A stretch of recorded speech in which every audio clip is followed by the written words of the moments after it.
ഹരേ രാമ രാമ രാമ ഹരേ ഹരേ, ഹരേ കൃഷ്ണ കൃഷ്ണ കൃഷ്ണ ഹരേ ഹരേ, ഹരേ രാമ രാമ രാമ ഹരേ ഹരേ, ഹരേ കൃഷ്ണ കൃഷ്ണ കൃഷ്ണ ഹരേ ഹരേ, ഹരേ രാമ രാമ ഹരേ ഹരേ, ഹരേ കൃഷ്ണ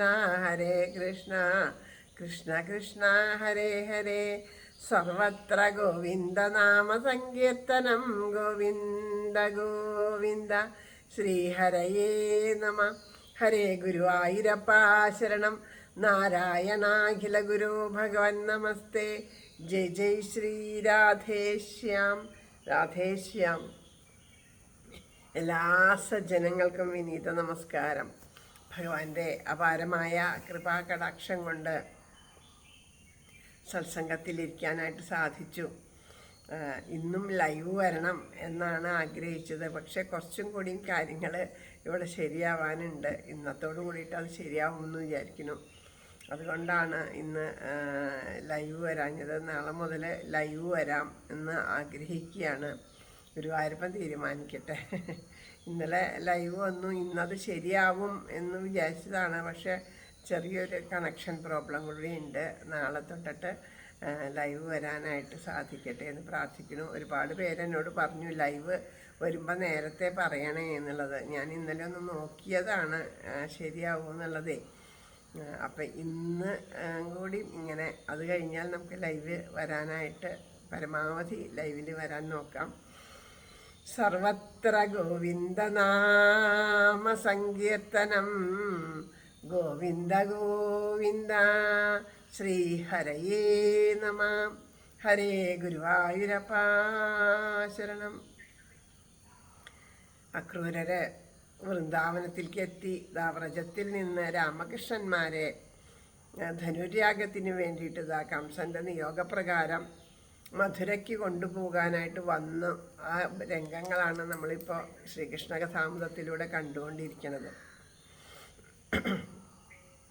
അപ്പം എല്ലാവരും ഗോപന്മാരും മറ്റുള്ളവരൊക്കെ സന്തോഷത്തോടു കൂടിയിട്ട് ധനുര്യാഗത്തിന് പോകാനായിട്ട് തയ്യാറെടുക്കുമ്പോൾ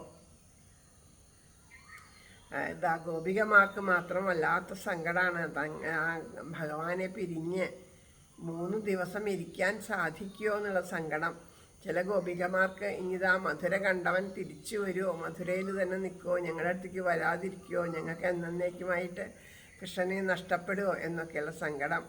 അപ്പോൾ പല വിധത്തിൽ ആ യാത്ര തടയാനായിട്ട് നോക്കുകയാണ്. പലരും പറയണു നമുക്ക് തടയാം, പറഞ്ഞയക്കണ്ട എന്നൊക്കെ പറയണു.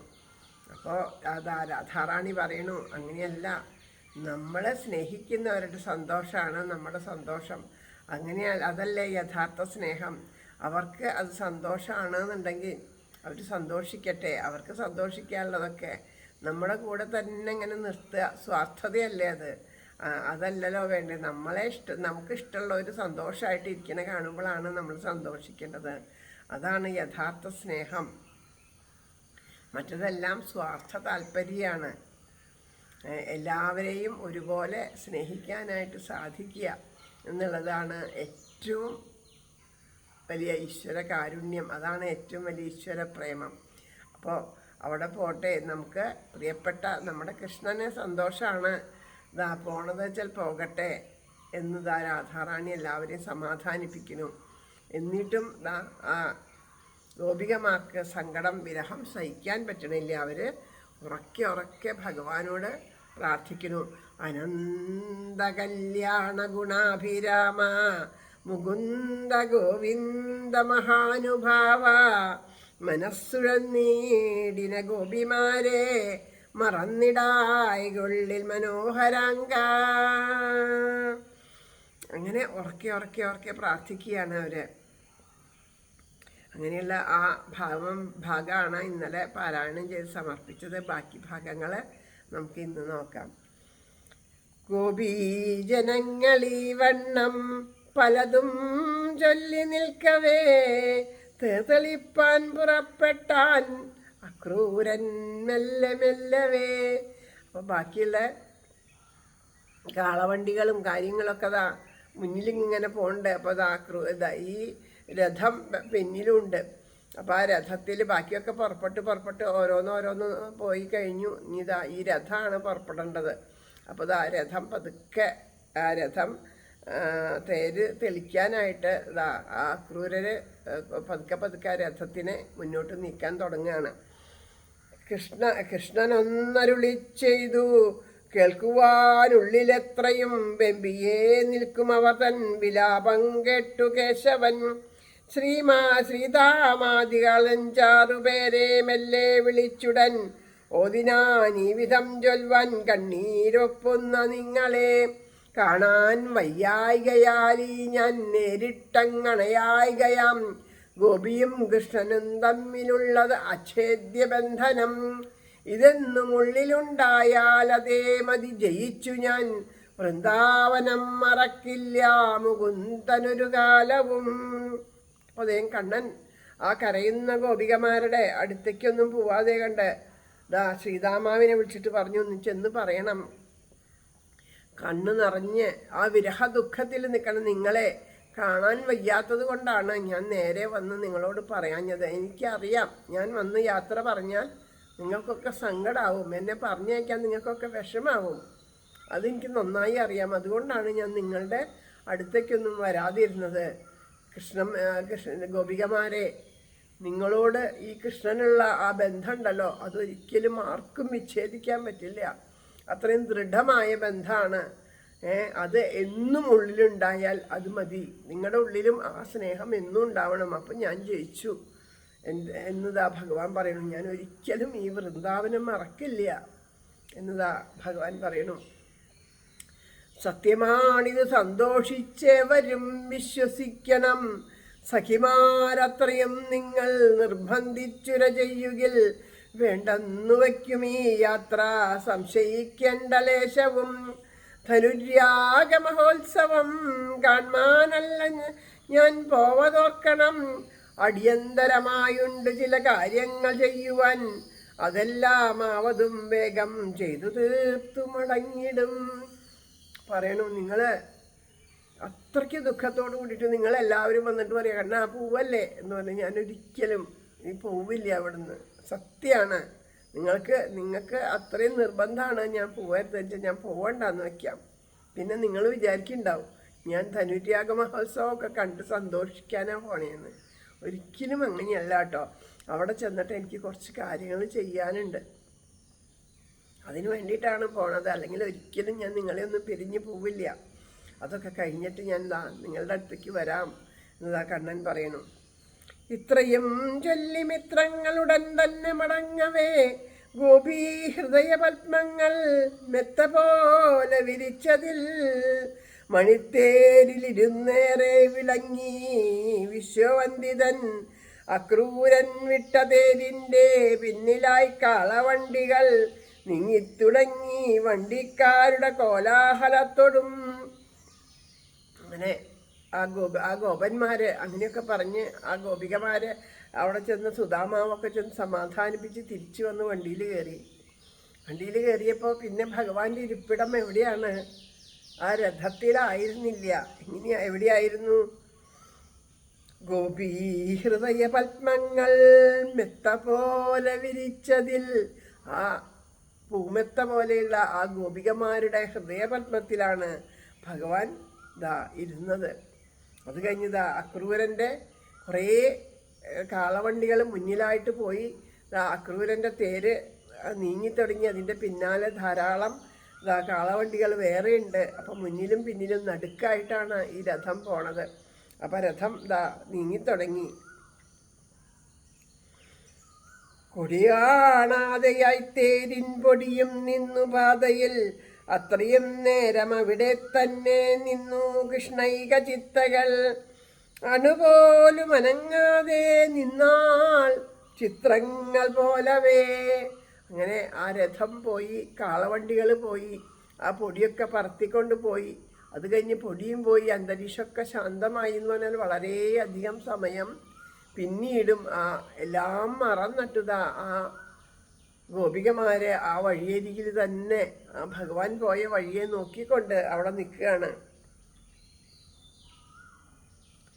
നാളെ പോലും മടങ്ങില്ലെന്നോർത്തു കുണ്ഠിതമേൽക്കിലും മോദിച്ചു കൃഷ്ണചരിതം പാടിയേ പോക്കിരാപ്പകൽ.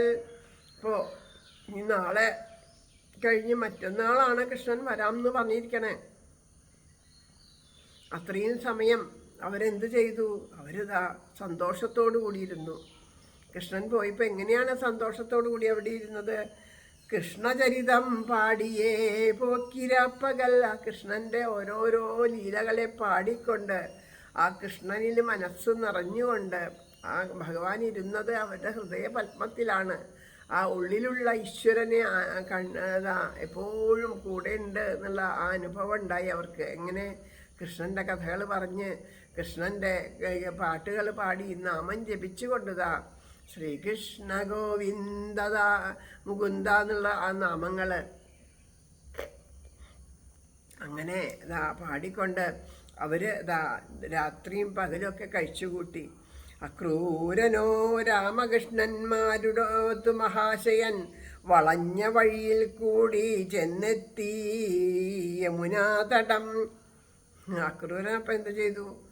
നേരായ മാർഗത്തിൽ കൂടി അല്ലാത്ര രഥം പോയത്. കാരണം എന്താ? ആ രാമകൃഷ്ണന്മാരുടെ അടുത്ത് കുറച്ച് സമയം കൂടി കൂടുതൽ ഇരിക്കാൻ കഴിഞ്ഞാൽ അതായില്ലോ. അപ്പം എന്ത് ചെയ്തു? വളഞ്ഞ വഴി കൂടി അത്രേ ആ രഥം ഓടിപ്പിച്ചത്. അങ്ങനെ കുറച്ചെത്തി കഴിഞ്ഞപ്പോൾ ഉച്ച സമയമായി. അപ്പം എന്ത് ചെയ്തു? കാലും മുഖമൊക്കെ കഴുകിയിട്ട് സന്ധ്യയ്ക്കും സന്ധ്യാവന്ദനം നടത്തൂല. ആ സന്ധ്യാവന്ദനം നടത്താൻ വേണ്ടിയിട്ട് അക്രൂരര് രഥം അവിടെ നിർത്തുകയാണ്. കൈകാൽ കഴുകി രണ്ടാളും തെളിഞ്ഞൊഴുകുമാ ജലം കോരിക്കുടിച്ചു കയറി തണൽ കൊള്ളുന്ന വണ്ടിയിൽ തേർത്തട്ടിൽ അവരെ ചെന്നങ്ങിരുത്തി വിനയന്വിതൻ ചെയ്താൻ മധ്യാന്നിക സ്നാനം അക്രൂരൻ വിധി പോലവേ. അങ്ങനെ എന്ത് ചെയ്തു? കുട്ടികളെ രണ്ടുപേരെയും കൊണ്ടുവന്നിട്ട് ആ യമുനയിൽ കൊണ്ടുപോയി കാലും മുഖമൊക്കെ കഴുകിച്ച് അവർക്ക് ഇതാ വെള്ളമൊക്കെ കൊടുത്തു കുടിക്കാൻ. യമുനയിലെ ജലമൊക്കെ നല്ലോണം കുടിച്ചു. എന്നിട്ട് രണ്ടുപേരെയും തേരിൽ കൊണ്ടുവന്ന് ഇരുത്തി അനങ്ങരുത് കേട്ടോ, അവിടെ ഇരിക്കൂട്ടോ എന്ന് പറഞ്ഞ് ഇതാ അക്രൂരൻ സന്ധ്യാവന്ദനത്തിന് വരെയാണ്. അങ്ങനെ ആ സ്നാനം ചെയ്യാനായിട്ട് യമുനയിൽ ഇറങ്ങണു. പ്രണവം ചൊല്ലി മുങ്ങുമ്പോൾ ഓർത്താൻ അദ്ദേഹം ഈ വിധം കംസന്റെ മുമ്പിലേക്കല്ലോ ഞാനീ കൊച്ചുകിടാങ്ങളെ കൊണ്ടുപോകേണ്ടതാമട്ടില്ലുള്ളം ഒട്ടേറെ മാഴ്കവേ. കാളിന്തി തൻ മുമ്പാകെ തെളിഞ്ഞ രണ്ടുപേരെയും കാളിന്തിയിൽ തൻ മുമ്പാകെ തെളിഞ്ഞാൻ ആ രണ്ടുപേരെയും കണ്ടാൻ ദോഷങ്ങൾ നീങ്ങിയിടിലെങ്ങും മിന്നും വിഭുക്കളെ തേർത്തട്ടിൽ മേവും പൈതങ്ങൾ ഇവിടം വന്നതെങ്ങിനെ. അക്രൂരൻ വിചാരിച്ചു, ഈ കുഞ്ഞുങ്ങളെയും കൊണ്ട് ആ കംസനല്ലേ കൊണ്ടു കൊടുക്കണ്ടേ? ആ കംസൻ്റെ മുമ്പിലേക്ക് എങ്ങനെ ഞാൻ ഈ കുഞ്ഞുങ്ങളെ കൊണ്ടുപോവും എന്നുള്ള ഭാവത്തിൽ വളരെ ദുഃഖത്തോടു കൂടിയിട്ടാണ് അദ്ദേഹം ആ പ്രണവം ജപിച്ചുകൊണ്ട് ആ ജലത്തിലിറങ്ങി മുങ്ങി കണ്ണിങ്ങനെ തുറന്നു നോക്കിയപ്പോൾ ഉണ്ട് ഈ രണ്ട് കുഞ്ഞുങ്ങളും വെള്ളത്തിനടിയിൽ. അവരെ അവിടെ ഇരുത്തിയിട്ടല്ലേ പോകുന്നത്? ഇത്ര പെട്ടെന്ന് കുട്ടികൾ വന്ന് വെള്ളത്തിലിറങ്ങിയോ എന്ന് പേടിച്ചു. എന്നോർത്തു പൊങ്ങി ഞാൻ പെട്ടെന്നവിടം താനിരിക്കയാം ഇങ്ങുമങ്ങും ഒരേ മട്ടിൽ കാൺമതെന്തൊരു മായയോ. അപ്പോൾ പെട്ടെന്ന് അങ്ങോട്ട് ഉയർന്നു നോക്കിയപ്പോൾ കുട്ടികൾ അവിടെ അങ്ങനെ തന്നെ ഇരിക്കുന്നുണ്ട്. എന്താണ് അക്രൂരര് ചെയ്യണേന്ന് ഇങ്ങനെ കൗതുകത്തോട് നോക്കിയിട്ട് കുട്ടികൾ ഇരിക്കുമല്ലോ, അതുപോലെ അവിടെ തന്നെ ഇങ്ങനെ ഇരിക്കുന്നുണ്ട് ചിരിച്ചും കൊണ്ട്. അപ്പോൾ ഉള്ളിൽ വെള്ളത്തിനടിയിലും അവരെ തന്നെയാണ് കണ്ടത്. ഇതെന്തൊരു മായയാണ്. അദ്ദേഹത്തിനും ഒരു ഭയമായി, കംസൻ്റെ വല്ല രാക്ഷസന്മാരും ഇനി വല്ല മായയൊക്കെ കാണിക്കുകയാണോ എന്ന്. കാണണം സത്യമിങ്ങൊന്നു ഒന്നുകൂടിയും മുങ്ങി നോക്കിടാം എന്നോർത്തു വീണ്ടും മുങ്ങിയിടും അക്രൂരനു മഹാപ്രഭു. കാട്ടിനാൻ തൻ്റെ യാഥാർത്ഥ്യം ഭക്തന്നു കരുണാനിധി എത്രയോ കാലമായുള്ളിൽ മിന്നുമെന്നിഷ്ടദൈവതം തന്നെയാം വാസുദേവന്റെ മുന്നിൽ അവതീർണനായി ശോഭിക്കുമീ നന്ദഗോപകുമാരൻ നളിനേക്ഷണൻ. മല്ലന്മാരൊക്കെയും ഇവർക്കോരോ രോമശകങ്ങളാം. കംസനോ കേവലം ഷഷ്പം കൈടബാന്ധകനാണിവൻ. അപ്പോൾ അത് ആ സത്യത്തിൽ ആ ഉള്ളില് സാക്ഷാൽ ശ്രീമൻ നാരായണൻ്റെ ഭാവത്തിൽ വീണ്ടും ആ അക്രൂരന് ദർശനം നൽകി. ഇത് സാക്ഷാൽ സർവപ്രപഞ്ചത്തിൽ നിറഞ്ഞു നിൽക്കുന്ന ശ്രീകൃഷ്ണ പരമാത്മാവ് തന്നെയാണ് ഈ കുഞ്ഞായിട്ട് തൻ്റെ മുമ്പിൽ നിൽക്കുന്നത്. മല്ലന്മാരെയോ കുവലയാപീഠത്തെയൊക്കെ ഇവർക്ക് പുല്ല് വിലയാണ്. അത് ഒരു രോമത്തിന് തുല്യമാണ് ശരീരത്തിലെന്ന് പറയുന്നു. കംസനെ ഇത് കൈടഭന്മാരെ വധിച്ച ആ ഭഗവാനുണ്ടോ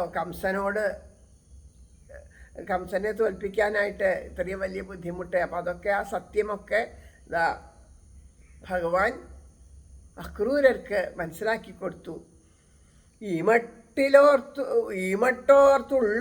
ഉള്ളിലൂറിയിടും ശങ്കയറ്റ മഹാശയൻ കണ്ടൻ വൈകുണ്ഠലോകത്തിൽ മഹാവിഷ്ണുവിനെ സ്വയം തേർത്തട്ടിൽ നീലാംബരനായി വിളങ്ങും ബലരാമനാം സാക്ഷാൽ അനന്തൻ ബ്രഹ്മാണ്ടം കടുകിന്മണിയായവൻ മഹാരത്നങ്ങൾ മിന്നീടുമായിരം ഭണമാർന്നവൻ സർവേശ്വരൻ അതേ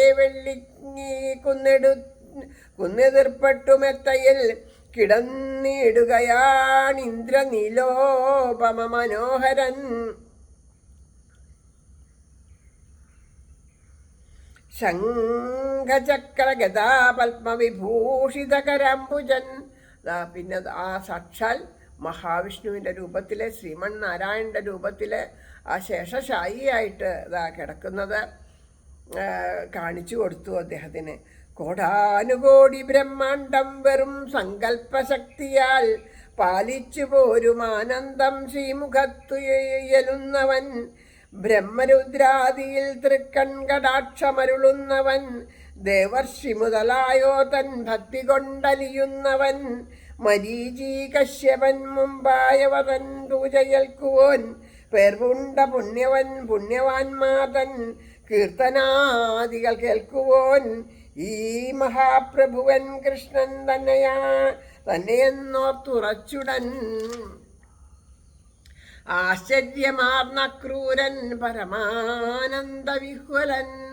അത്യത്ഭുതമായിട്ടുള്ള ആ ഒരു ദർശനം കിട്ടിയപ്പോൾ അദ്ദേഹത്തിന് മനസ്സിലായി ഇത് വെറും കുട്ടികളൊന്നുമല്ല, സാക്ഷാൽ ആ പരബ്രഹ്മമൂർത്തിയായിട്ടുള്ള ശ്രീകൃഷ്ണ ഭഗവാൻ തന്നെയാണ് എന്നുള്ളത് ആ സത്യം ബോധിച്ചു. ആനന്ദമുള്ളിൽ ഉടൻ ആദരണീയ കൃഷ്ണപ്രേമം വഴിഞ്ഞൊഴുകുമാ മഹിതാനുഭാവൻ രോമാഞ്ചകുഞ്ചക വിഭൂഷിതനിന്ദ്രനീലശ്യാമന്റെ കാൽത്തളിരിലങ്ങിനെ വാഴ്ത്തി നിന്നാൻ. ആ ഉള്ളിൽ കണ്ട ആ വെള്ളത്തിന് അടിയിൽ കണ്ട ആ രൂപത്തിനെ അങ്ങോട്ട് നമസ്കരിച്ചിട്ടതാ ആ അക്രൂരരെ സ്തുതിക്കുകയാണ്.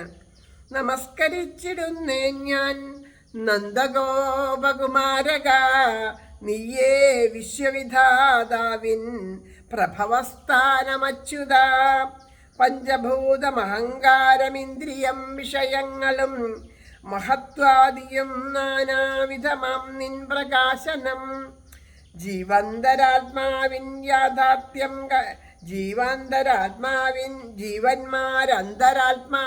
യാഥാർത്ഥ്യം കൺമതെങ്ങിനെ അറിയുന്നില്ല ജൻ പോലും നിന്മായാ ബന്ധനാകയാൽ. അപ്പൊ പറയണു എല്ലാത്തിനും അടിസ്ഥാനം നീ തന്നെയാണ്. ഈ പഞ്ചഭൂതം അഹങ്കാരം ഇന്ദ്രിയം എല്ലാ വിഷയങ്ങളെ മഹത്വത്വാദികള് എല്ലാം ഭഗവാനെ അവിടുത്തെ പ്രകാശകനം തന്നെയാണ്. അതൊക്കെ അങ്ങയുടെ സൃഷ്ടി തന്നെയാണ്. ആ ജീവന്മാര് അന്തരാത്മാവിലുള്ള ആ ഭഗവാനെ അന്തരാത്മാവിൻ്റെ ഉള്ളിൽ നമ്മുടെയൊക്കെ അന്തരാത്മാവായിട്ടിരിക്കുന്നതാണ് ആ സാക്ഷാൽ ഭഗവാൻ തന്നെയാണ് എന്നുള്ള സത്യം കാണുന്നില്ല. എന്തുകൊണ്ടാണ് കാണാത്ത? മായയുടെ ആ ശക്തി കൊണ്ട് കാണണില്ല, മായ കൊണ്ട് ബന്ധിച്ചത് കാരണം കൊണ്ട് കാണുന്നില്ല എന്ന് പറയണു. എന്നാൽ എമ്മട്ടിലായാലും ഉപാസിക്കുകിലേവനും ആസ്വാദ്യമാം നിൻ മാധുര്യം അതാതാൽക്കർഹമാം വിധം ഇന്ദ്രാദികൾ ഐശ്വര്യം കണ്ടു കർമ്മി യജിക്കിലും സർവേശ്വരനൊരാളല്ലാതില്ല ഓർപ്പൂ മനീഷികൾ. ശിവനായും വിഷ്ണുവായും ബ്രഹ്മാവായും പലേതരം ഭജിപ്പതെല്ലാം കടലിൽ പുഴ പോലെത്തുമങ്ങയിൽ. അപ്പൊ പറയണു ശരിക്കും ഏതു വിധത്തിലെങ്കിലും ഭഗവാനെ ഉപാസിച്ചു കഴിഞ്ഞാൽ അതൊക്കെ എത്തണത് എവിടെയാ? ശ്രീകൃഷ്ണ ഭഗവാനിലാണ് എത്തണത്. ഓരോരുത്തർക്കും അവരവരുടെ ഭക്തിക്കും കർമ്മ പ്രാരാബ്ധങ്ങൾക്കും ഒക്കെ അടിസ്ഥാനത്തിൽ ഓരോന്നും വേണ്ടതുപോലെ നൽകുന്നതും ആരാണ്? ഭഗവാനാണ്.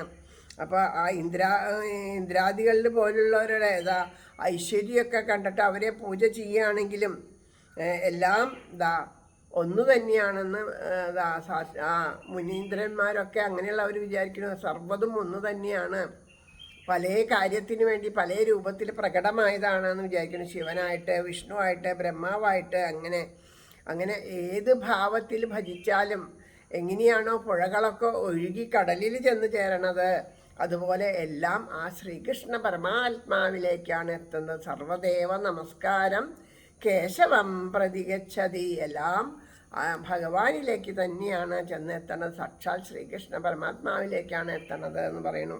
അതാണല്ലോ കാത്യായനി മഹാമായേ മഹായോഗിന്യധീശ്വരി നന്ദഗോപസുതം ദേവി പതിമേ ഗുരുതേ നമ എന്ന് പറഞ്ഞ് ഗോപികമാർ പൂജിച്ചപ്പോൾ അവിടെ ആരാ വന്നത്? ശ്രീകൃഷ്ണ ഭഗവാനാണ് വന്നത്. എല്ലാം ആ ഭഗവാനിലേക്കാണ് എത്തണത്. എന്നാലെല്ലാ ഭജനവും നിന്നിൽ ചേർന്നിടുമെങ്കിലും ബുദ്ധിഭേദങ്ങളാലുണ്ടാം മതഭേദം പലേതരം. ഇഷ്ടനിഷ്ഠയോടും നിന്നെ പ്രീതിയോടെ ഭജിക്കുകിൽ മഹാഭാഗ്യമേന്നീടും അവനാണതിബുദ്ധിമാൻ. അപ്പം നമ്മുടെ ആ ബുദ്ധിഭേദങ്ങൾക്കനുസരിച്ചിട്ട് പലതും ഭേദവ്യത്യാസങ്ങളുണ്ടാവും. എന്നാൽ ഇഷ്ടത്തോടു കൂടി പ്രേമത്തോടു കൂടിയിട്ട് ആരാണോ ശ്രീകൃഷ്ണ ഭഗവാനെ ഭജിക്കുന്നത് അവനാണ് ഏറ്റവും വലിയ മഹാഭാഗ്യവാനും ഏറ്റവും അതിബുദ്ധിമാനും എന്ന് പറയണു. എല്ലാവരും ഒരേപോലെ നുര ചെയ്തലയുന്നവൻ ദൗർഭാഗ്യവാനാണുലകിൽ അമ്മട്ടാവായിക ഞാൻ പ്രഭോ. ശ്രീപാദ പങ്കജ പ്രേമം നേടുവാൻ മാത്രമാണു ഞാൻ പിറന്നതുലകിൽ പിന്നീട് എന്തിനമ്പലചിന്തനം. കാര്യം ശരിയാണ്, എല്ലാം അവിടുത്തെ വിഭൂതിയാണ്, എല്ലാം ഒന്നു തന്നെയാണെന്ന് പറഞ്ഞു. പക്ഷെ എന്നാൽ സാക്ഷാൽ ശ്രീകൃഷ്ണ ഭഗവാനെ പ്രേമിക്കുക, ശ്രീകൃഷ്ണ ഭഗവാനെ പൂജിക്കുക, ആ ശ്രീകൃഷ്ണ ഭഗവാനിൽ ഭക്തി ഉണ്ടാകുവാൻ വെച്ചാൽ അതാണ് ഏറ്റവും ശ്രേഷ്ഠം. അപ്പോൾ അത് മാത്രമാണ് വേണ്ടത്. അപ്പോൾ പലതിൻ്റെയും പിന്നാലെ പോകാൻ വെച്ചാൽ അതൊക്കെ ഓരോ ദേവതാഭാവങ്ങൾ ഓരോന്നിനുമാണ്. അപ്പോൾ ആ ശ്രീകൃഷ്ണ ഭഗവാനാണെങ്കിലോ പൂർണ്ണ ബ്രഹ്മമാണ്, പരിപൂർണതമനാണ്. ആ ശ്രീകൃഷ്ണ പരമാത്മാവിനെ ആശ്രയിക്കാൻ തോന്നുക വെച്ചാൽ അതാണ് ഏറ്റവും വലിയ ഭാഗ്യം. ആ ഭഗവാനിലെ ശ്രീകൃഷ്ണ ഭഗവാന്റെ പാദപങ്കജങ്ങളോടുള്ള പ്രേമഭക്തി ഉണ്ടാകുക വെച്ചാൽ അതിനാണ് ഏറ്റവും പ്രയാസം, അത് നേടാനാണ്. അപ്പോൾ ഞാനിതാ പലതും അത് ഭഗവാന്റെ ആ പാദത്തിലെ രതി ഉണ്ടായാൽ സർവ്വതും ബാക്കി എല്ലാത്തിലും മീതിയാണ് അത്. പിന്നെ എന്തിനാണ് മറ്റു പലതിൻ്റെയും പിന്നാലെ പോണത്? അതുകൊണ്ട് ഞാൻ പ്രാർത്ഥിക്കുകയാണ്, ഭഗവാനെ എനിക്ക് ഈ ഒരു പാദത്തിലെ പ്രേമഭക്തി ഉണ്ടാവണേ എന്ന് പ്രാർത്ഥിക്കുന്നു. പതിവ്രതയ്ക്കു ഭർത്താവിൽ ഓമൽ പൈതനിലമ്മയിൽ ഉളവാം പ്രേമമെന്നാഥ നിന്നിൽ ഇങ്ങുയരേണമേ. എങ്ങനെയാണോ ഒരു പതിവ്രതയായിട്ടുള്ള സ്ത്രീക്ക് ഭർത്താവിനോടുള്ള പ്രേമം, അതുപോലെ പൈതന് കൊച്ചു കുഞ്ഞ്, അമിഞ്ഞ കുടിച്ച് കിടക്കുന്ന കൊച്ചു കുഞ്ഞ്, ആ പൈതല് എന്ന് പറഞ്ഞാൽ ഏറ്റവും കൊച്ചു കുഞ്ഞ്, ആ കുഞ്ഞിന് ആരേ ഉള്ളൂ? അതിൻ്റെ അമ്മ മാത്രമേ ഉള്ളൂ, വേറെ ഒന്നുമില്ല. ആ അമ്മയെ മാത്രമാണ് അത് പറ്റുള്ളൂ അതിന്. അപ്പം ആ കുഞ്ഞിന് അമ്മയോടുള്ള പ്രേമം, അതുപോലെ പതിവ്രതയായ ഭാര്യയ്ക്ക് ഭർത്താവിനോടുള്ള പ്രേമം എങ്ങനെയാണോ അതുപോലെ ഭഗവാനെ അവിടത്തോട് എനിക്ക് ആ പ്രേമഭക്തി ഉണ്ടാവണേ എന്ന് പ്രാർത്ഥിക്കണം. ഹനുമാനധികം പ്രീതിപൂർവം ശ്രീരാമചന്ദ്രനെ ഭജിച്ചിടുകയാം ധന്യനാവിധം ഞാനും അച്യുത മധുസൂദന ഗോവിന്ദ മുകുന്ദ മുരശാസന മുരളീലോല ഗോപാല ബാല വിശ്വൈകമോഹന. നിന്നെത്താനുള്ളിലോ തോർത്തി ലോകചിന്തകൾ മഞ്ഞുടൻ നിന്ദ്രപാദംബുജധ്യാനം ധ്യാനമഗ്നനായി വിലസേണമേ. ഹനുമാനധികം പ്രീതിപൂർവകം രാമചന്ദ്രനെ ഭജിച്ചിടുകയാം ധന്യനാവിധം ഞാനുമച്യുതാം.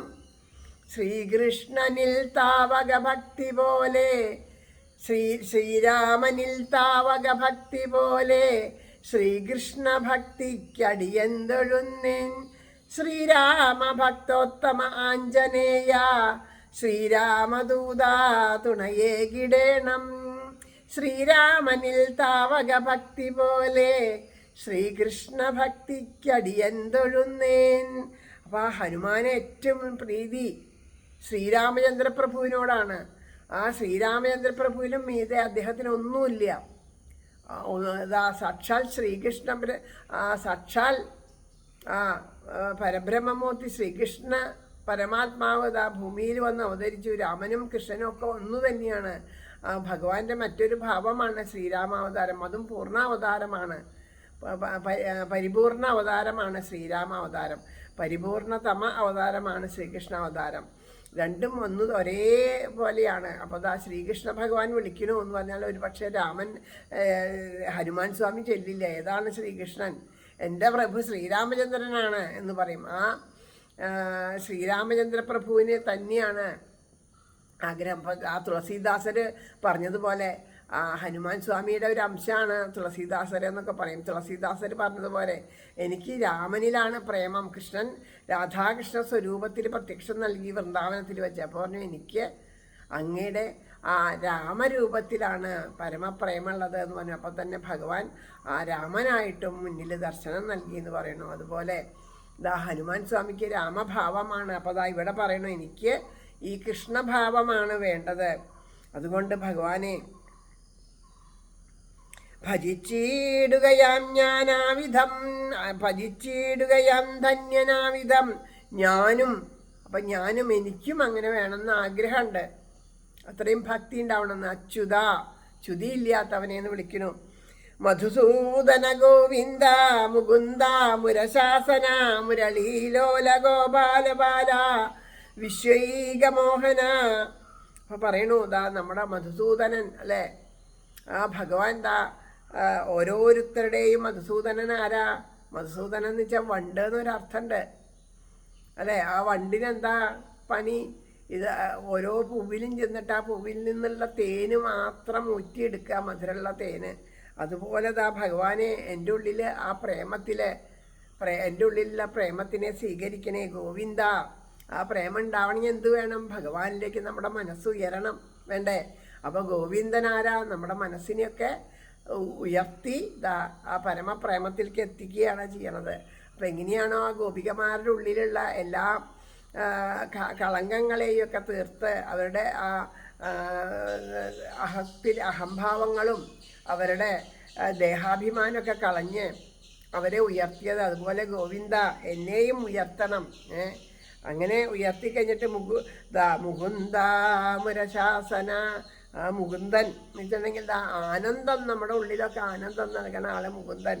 ആ മുകുന്ദനോട് പറയണു, ആ മുരൻ എന്നുള്ള ആ അസുരനെ വധിച്ച ആള് നമ്മുടെ ഉള്ളിലുള്ള ആസുരിക ശക്തിയൊക്കെ നശിപ്പിച്ച്. അപ്പോൾ ഇതൊക്കെ കഴിഞ്ഞ് ഉള്ളം പരിശുദ്ധമാവുമ്പോൾ ആസുരിക ഭാവമൊക്കെ പോകുമ്പോൾ എന്തുണ്ടാവും? ഉള്ളം പരിശുദ്ധമാവും. ഉള്ളം പരിശുദ്ധമാകുമ്പോൾ എന്തുണ്ടാവും? മുരളീലോല. അങ്ങനെയല്ലേ ഗോപികമാർക്ക് ചെയ്തു കൊടുത്തേ. ഗോപികമാർക്ക് എങ്ങനെയാണ്? ആ ഭഗവാന പിതാരാത്രി ശരദോൽഫുല്ല മല്ലിക. ആ ഒരു ഗോപികമാരുടെ ഉള്ളിലുള്ള ദേഹാഭിമാനമൊക്കെ കളഞ്ഞ് അവരെ പവിത്രകളാക്കിയതിന് ശേഷം ഭഗവാൻ ഓടക്കുഴൽ നാദത്തിലൂടെ ആ പ്രേമം അവരുടെ ഉള്ളിൽ നിറച്ചു. മുരളീലോല ഗോപാല ബാല വിശ്വൈകമോഹന. ആ ആ വിശ്വത്തിനെ മുഴുവനും മോഹിപ്പിക്കുന്ന ആ മുരളി കൊണ്ട്, ആ മുരളീനാദം കൊണ്ട് എൻ്റെ ഉള്ളിലും ആ പരമപ്രേമത്തെ ഉണ്ടാക്കിയിട്ട് ആ പരമപ്രേമം സ്വീകരിക്കാൻ അങ്ങതാ മധുസൂദന. എല്ലാവരുടെ ഉള്ളിൽ നിന്ന് ആ പ്രേമം എങ്ങനെയാണോ ഒരു വണ്ട് വന്നിട്ട് പൂവിൽ നിന്ന് തേൻ കുടിക്കുന്നത് അതുപോലെ വന്ന് സ്വീകരിക്കണേ എന്ന് പറയണു. നിന്നെത്താനുള്ളിലോത്തോർത്തി ലോകചിന്തകൾ മാഞ്ഞുടൻ നിന്തൃപാദാംബുജധ്യാനമഗ്നായി വിലസേണമേ. ഭഗവാൻ ഏത് സമയം അവിടുത്തെ തന്നെ ചിന്തിക്കാനായിട്ട് തോന്നണേ.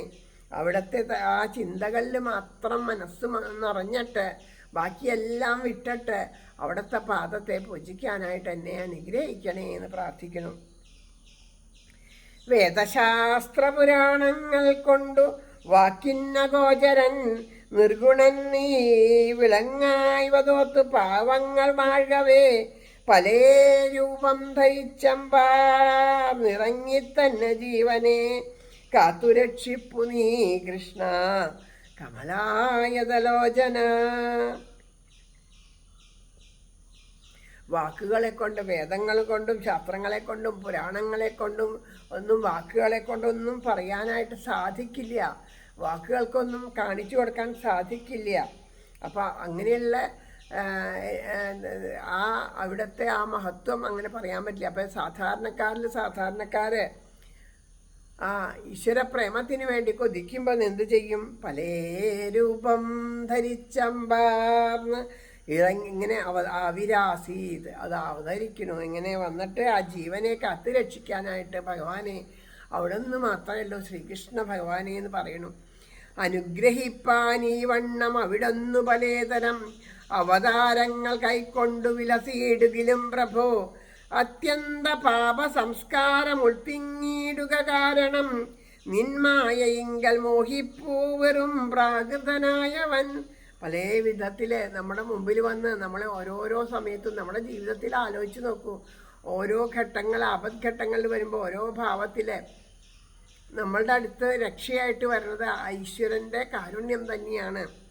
അങ്ങനെയൊക്കെ ഉണ്ടെങ്കിലും അത്യന്ത പാപ സംസ്കാരം അങ്ങനെ ചെയ്തു തീർത്ത കർമ്മങ്ങളുടെ പാപകർമ്മങ്ങളുടെ ഫലം കൊണ്ട് എന്ത് ചെയ്യുന്നു? കൂടുതൽ മായയിൽ മോഹിക്കുകയാണ്. ഇതൊക്കെ ഭഗവാനെ വിട്ട് മായയിൽ മോഹിച്ച് ആ പ്രാകൃതനെ പോലെ ജീവിക്കുകയാണ്. ഭഗവത് ചരണംബോജമകരന്തം മനോഹരം വെടിഞ്ഞു കവപിന്മൂത്രമാംസപൂർണം കളേപരം അത്യന്ത സൗഖ്യമെന്നുള്ളിൽ ഉറപ്പിച്ചുല്ലസിപ്പവൻ ഇതിലും പരമായെന്തുണ്ടൊരു ദൗർഭാഗ്യമെന്തുവൻ. ഭഗവത് ചരണാംബോജമകരന്തം മനോഹരം വെടിഞ്ഞു. ഹരേഷ്ണ. അപ്പം ആ ഭഗവാന്റെ അത്യന്ത സുന്ദരമായിട്ടുള്ള പാദപത്മങ്ങളിലുള്ള ചിന്തയൊക്കെ വെടിഞ്ഞിട്ട് ഈശ്വരനെ ആശ്രയിക്കാതെ കണ്ട് കഫവും മലവും മൂത്രവും ഒക്കെ ആയിട്ടുള്ള മാംസമുള്ള ഈ ശരീരമാണ് ഞാൻ, ഈ ശരീരത്തിൻ്റെ സുഖമാണ് എൻ്റെ സുഖം, ഈ ശരീരത്തിനെ സുഖിപ്പിക്കാനുള്ളതൊക്കെ എനിക്കുണ്ട്, അത് ഞാൻ എൻ്റെ ശരീരത്തിനോട് ബന്ധപ്പെട്ടതൊക്കെ എൻ്റെയാണ് എന്നുള്ള ഭാവത്തിലിതാ ജീവിക്കുന്നു. അത്യന്ത സൗഖ്യം എന്നുള്ളിൽ ഉറപ്പിച്ചുല്ലസിപ്പവൻ ഇതിലും പരമായെന്തുണ്ടൊരു ദൗർഭാഗ്യമേന്തുവൻ. ഇത്രയും സച്ചിദാനന്ദം, ആ പരമമായിട്ടുള്ള ആനന്ദത്തിനെ അനുഭവിക്കാനായിട്ട് ഓരോ ജീവനും സാധിക്കും. പക്ഷേ ആ ആനന്ദത്തെ വിട്ടുകൊണ്ട് ഈ ശരീരമാണ് എന്നുള്ള ഭാവത്തിൽ രക്ഷണം, ഈ ശരീരമാണ് എന്നുള്ള ഭാവത്തിൽ അതിന് വേണ്ടിയിട്ട് അതിൻ്റെ ആ ശരീരത്തിനെ സൗഖ്യപ്പെടുത്താൻ വേണ്ടി പല വിധത്തിൽ നമ്മൾ ഓടണം. എന്നിട്ട് ശരീരത്തിന് സുഖം ഉണ്ടാവുന്നുണ്ടോ? ഒരസുഖം മാറിയാൽ ഒരസുഖം മാറിയാൽ ഒരസുഖം. ഇതൊന്നും ശാശ്വതമല്ല. ശരീരത്തിന് സുഖം ഉണ്ടാവില്ല, മനസ്സിന് സുഖം ഉണ്ടാവുന്നുണ്ടോ? പലതും ചെയ്തു നോക്കുന്നുണ്ട്. അതുണ്ടായാൽ സന്തോഷമാവും, ഇതുണ്ടായാൽ സന്തോഷമാവും, നല്ല വീടുണ്ടായാൽ സന്തോഷമാവും, നല്ല വാഹനം ഉണ്ടായാൽ സന്തോഷമാവും, വീട്ടിൽ പല വിധത്തിലുള്ള സാധനങ്ങളുണ്ടായാൽ സന്തോഷമാവും, ബന്ധുക്കളുണ്ടായാൽ സന്തോഷമാവും, കുട്ടികളുണ്ടായാൽ സന്തോഷമാവും.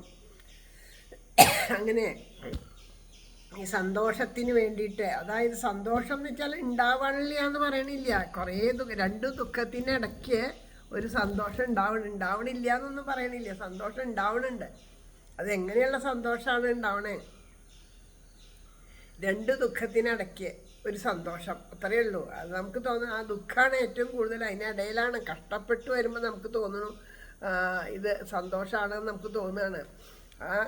ആ ഒരു ദുഃഖത്തിനിടയ്ക്ക് വരുന്ന ചെറിയൊരു സമയം മാത്രമേ സന്തോഷം ഉണ്ടാവുള്ളൂ. പക്ഷേ ശാശ്വതമായ സന്തോഷം എന്തു തന്നെ ഉണ്ടെങ്കിലും, സുഖമായി വന്നോട്ടെ ദുഃഖം വന്നോട്ടെ, അത് അതിൻ്റെ പാട്ടിന് പൊക്കോട്ടെ, എന്തു വന്നാലും ശാശ്വതമായ സന്തോഷം അനുഭവിക്കാൻ സാധിക്കുക എന്നുവെച്ചാൽ അതല്ലേ വേണ്ടത്. അപ്പോൾ ആ ശാശ്വതമായ സന്തോഷത്തെ മനസ്സിലാക്കാണ്ട്, അതിനെ തിരിച്ചറിയാതെ കണ്ട് സുഖമാവാൻ വേണ്ടിയിട്ട് പലതും ചെയ്യണം. അത് ചെയ്താൽ ശരിയാവും, ഇത് ചെയ്താൽ ശരിയാവും എന്ന് പറഞ്ഞിട്ട് അവസാനം ഒന്നും ശരിയാവണമില്ല. അങ്ങനെ ഇത്തമോരൊന്നു ചിന്തിച്ചിരിക്കവേ ചത്തുപോകുന്നു ഭാവം ശിവ ശിവ. ഇത്രകാലമിരിക്കുമിനിയെന്നു സത്യമോ നമുക്കേതുമൊന്നില്ലല്ലോ. നിർപ്പോള പോലെയുള്ളൊരു ദേഹത്തിൽ വീർപ്പു മാത്രമുണ്ടിങ്ങനെ കാണുന്നു.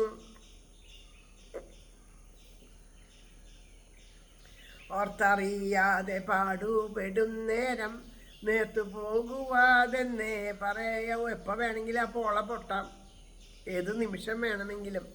അപ്പം നമ്മൾ എന്നിട്ട് അങ്ങനെയുള്ള ആ ശരീരത്തിന് വേണ്ടി നടക്കണത് ഏറ്റവും ദൗർഭാഗ്യമാണ്. അപ്പം അതുകൊണ്ട് പറയണു, മഹാപ്രഭോ കൃഷ്ണ നീയെന്നുള്ളിലെന്നും വിളങ്ങണം. മനോജ്ഞ മന്ദസ്മിതമാർ നീവണ്ണം കരുണാനിധേ. തൃപ്പാദ പങ്കജപ്രേമം നുകർന്നീടാതെ കേവലം ദേഹം ഞാനെന്നും അതിനോടനുബന്ധിപ്പതൊക്കെയും എൻ്റേതെന്നും ഉറപ്പിച്ചു ലോകവിഭ്രാന്തി പൂണ്ടുടൻ. അഹന്തയും മമതയും തടിച്ചൊട്ടേറെ വീഴ്ത്തവൻ സ്വപ്നം പോലെഴും ഓരോരോ തുച്ഛമായ ധനാദിയിൽ നേടും തോറും വളർന്നുൽക്കക്ഷേച്ഛ കെടുപ്പതിൽ ദേഹം മാറുവതോടൊപ്പം അധികാരം നശിപ്പതിൽ അടുത്ത അണയുകിൽ പോലും മഴലിൻ മൂലമാവതിൽ മരിപ്പാൻ കാത്തു പലരും കാത്തിരിപ്പതിലാശയാൽ ഭ്രമിച്ചു വെറുതെ മൂടൻ ജന്മം പാഴാക്കി നിൽക്കയാം. അപ്പൊ പറയുന്നു, ഭഗവാനെ കൃഷ്ണ, അങ്ങേക്ക് കരുണയുണ്ടാവണേ. അങ്ങയുടെ അവിടത്തെ ആ തൃപ്പാദ പങ്കജം എൻ്റെ ഹൃദയത്തിൽ എപ്പോഴും വിളങ്ങണം. അവിടത്തോടുള്ള പരമപ്രേമം എൻ്റെ ഉള്ളിൽ നിറയണം. വേറെ ഒന്നും എനിക്ക് ആവശ്യമില്ല ഭഗവാനെ. ആ ദേഹം ഞാൻ എന്നുള്ളതൊക്കെ അങ്ങനെ അതിനോട് ബന്ധപ്പെട്ടതൊക്കെ എൻ്റെ എന്നുള്ള ഭാവത്തിൽ നമ്മളിങ്ങനെ പോണു. അതൊക്കെ എൻ്റെ ആണെന്ന് ഉറപ്പിച്ചിട്ട് അതിനൊക്കെ കെട്ടിപ്പടുക്കാൻ വേണ്ടി പലതിനും വേണ്ടി പോവുകയാണ്. അപ്പോൾ അവിടെ എന്തൊക്കെയുണ്ട്? അഹന്ത ഉണ്ടാവും, മമത ഉണ്ടാവും. ഇതുകൊണ്ടാണ് നമ്മൾ അഹങ്കാരം കൊണ്ടും മമത കൊണ്ടൊക്കെ തടിച്ച് വീർത്തവനായിട്ട് തീരാത്രേ.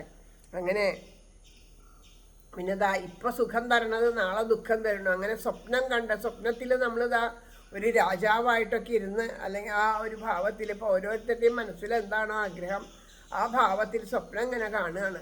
ആ സ്വപ്നത്തിൽ അങ്ങനെ ഇരുന്ന് സ്വപ്നം കണ്ടോണ്ടർന്നു കഴിഞ്ഞാൽ അത് സത്യമാണോ? അല്ല. അതുപോലെ തന്നെയാണ് ഈ ജീവിതം. ആ സ്വപ്നം പോലെയുള്ള ഈ തുച്ഛമായിട്ടുള്ള ഈ ജീവിതത്തിൽ എന്ത് ചെയ്യണു? ആ ധനത്തിനും മറ്റുള്ള സാധനങ്ങൾക്കൊക്കെ വേണ്ടിയിട്ട് ആഗ്രഹം ഒത്തുകൊണ്ട് അതിനു വേണ്ടി കഷ്ടപ്പെടുകയാണ് ചെയ്യണത്. ആ ശരീരം വിട്ടുപോകണതോട് കൂടിയിട്ട് ഇതെല്ലാം പോയി, പിന്നെ ഒന്നുമില്ല. അപ്പം ഒന്നും സുഖം വേണം എന്ന് പറഞ്ഞ് നമ്മൾ നേടണതൊന്നും സുഖത്തിനായിട്ട് വരണമില്ല. അപ്പം അങ്ങനെയുള്ള ആ സമയത്ത്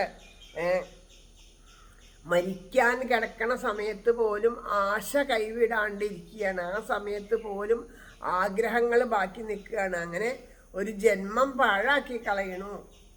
ആ സമയത്തൊന്നും ഈശ്വരനെ ആശ്രയിക്കാനായിട്ട് തോന്നണില്ല, നാമം ജപിക്കാനായിട്ട് തോന്നണില്ല. അങ്ങനെ മനുഷ്യജന്മം എത്രയോ ജന്മാന്തരങ്ങൾ കഴിഞ്ഞിട്ടാണ് ഒരു മനുഷ്യജന്മം കിട്ടണത്. ആ മനുഷ്യജന്മം ഈശ്വര സാക്ഷാത്കാരത്തിനുള്ളതാണ് എന്ന് മനസ്സിലാക്കാതെ കണ്ട് ഇതുപോലെ നശിപ്പിച്ച് കളയാണ്. ഞാനും ഓർക്കിലതേ മട്ടിൽ തന്നെ മഴകുന്നു മാധവ.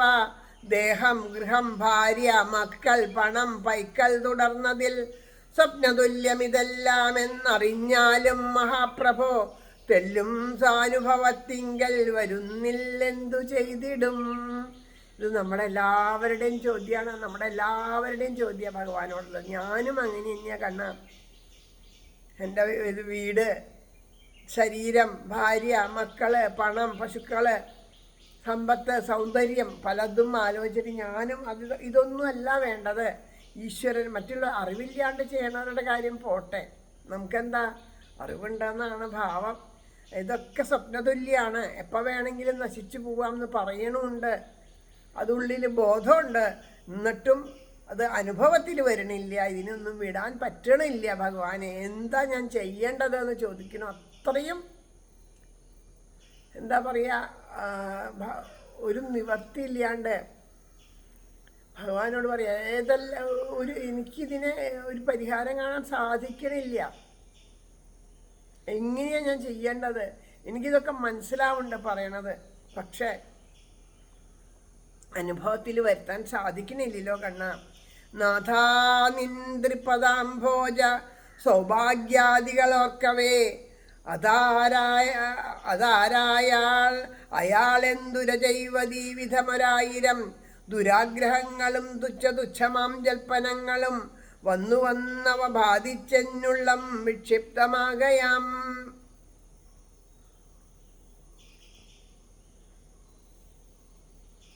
അവിടുത്തെ ആ തൃപ്പാദത്തിലെ ഭഗവാനെ, അവിടുത്തെ ആ തൃപ്പാദത്തിനെ ആശ്രയിക്കുകയാണ്.